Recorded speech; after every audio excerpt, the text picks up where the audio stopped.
Головне управління розвідки Міністерства оборони підтвердило факт підриву опори залізничного мосту в Самарській області через річку Чапаївка. Уявляєте, в Росії річку назвати Чапаївка. Але окей, наша розвідка каже, що саме цим мостом, підірваним сьогодні о 6 ранку, регулярно перевозилися боєприпаси, що виготовлялися на місцевому тамтешньому підприємстві. Ну і, на жаль, так, щоб міст красиво, знаєте, у повітря злетів, такого не сталося, але його конструкції дійсно були пошкоджені. І на відновлення мосту росіянам доведеться тепер витратити щонайменше кілька місяців. Ну і паралельно мають вони облаштовувати тепер рух потягів в обхід цієї зруйнованої ділянки, що, звісно, ускладнить росіянам тепер логістику. Головне управління розвідки Міністерства оборони підтвердило факт руйнації конструкції цього мосту, але ж офіційних заяв про причетність до того українських диверсантів, ну або ж місцевих партизанів, ну от таких от офіційних заяв їх не було. Ну а знаєте, з огляду, що, з розумінням того, що відстань до тієї Самари від України близько 1000 кілометрів, ну то погодьтеся, навряд чи це наша диверсійно-розвідувальна група туди зайшла через кордон. Ймовірніше за все-таки то були місцеві партизани. Ну або ж ті, хто під прикриттям на Росії зараз з українців там працює. Ну, я нагадаю, що це не перший підрив на російській залізниці. Наприкінці осені минулого року було підірвано Северомуйський тунель Байкало-Амурської магістралі, якою росіяни везуть зі свого далекого сходу товари з Китаю, ну а також снаряди від Північної Кореї. Ну і, направду, знаєте, дуже хотілося би все-таки більш жвавої такої от рейково-партизанської війни.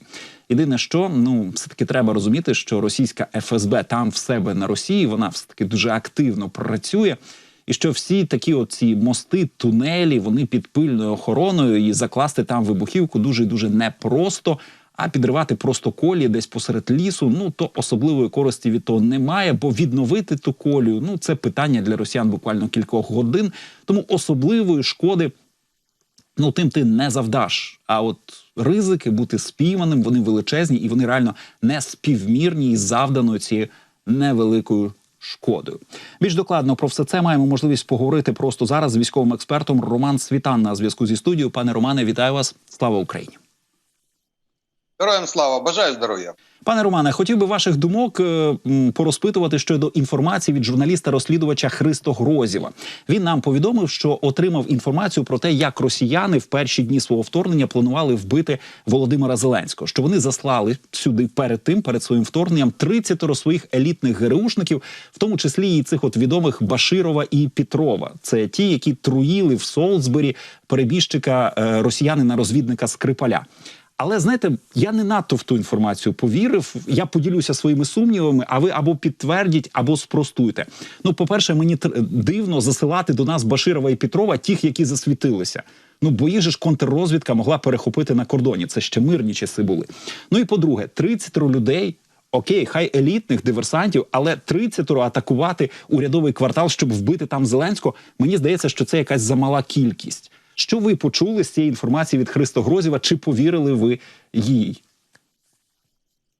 Доказательства должны быть доказательствами. То, что у Христа есть это предположение. По-любому это предположение. То есть доказать может только определенный процесс, в который должны включены быть органы дознавания. То есть вот все, что мы слышим в интернете от любых, в принципе, блогеров или уровня сит-аналитиков, но это все-таки предположение. Некоторые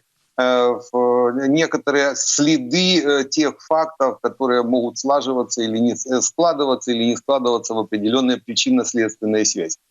Потому как предположение можно про это поговорить.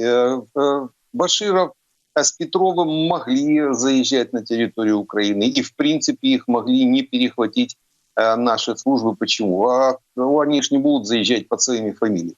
У россиян достаточное количество бланков украинских паспортов. Они остались с Крыма, они остались с Донбасса, с оккупированного. Там довольно-таки большой, там 1000 бланков. Они могут, в принципе, на настоящем бланке выполнить, то есть любую фамилию занести и отправить туда и Баширова, и Петрова под фамилиями какой-нибудь Васечкин с Петечкиным. То есть это вообще не проблема, потому могли однозначно. 30 человек, да, это группа, это две группы, если говорить с военной точки зрения. Где-то ДРГ насчитывает до 15 человек. Диверсионно-разведывательная группа, я думаю, это две группы, либо 3 по десятке. Это чуть усеченная группа, допустим, ДРГшка российская, грушная. Но пусть либо 3 группы, либо 2, либо по 10, либо 15 человек. То есть технически, теоретически, по большому счету, это